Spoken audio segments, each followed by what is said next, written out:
front of me is HUAWEI P50 Pro, and today I would like to show you how you can clean storage of this smartphone.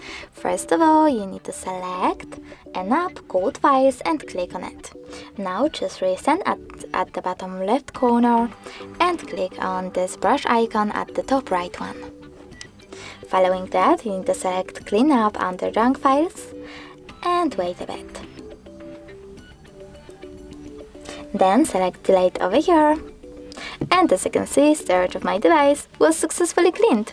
Thanks so much for watching. If you enjoyed this video, leave a like, comment and subscribe. Bye!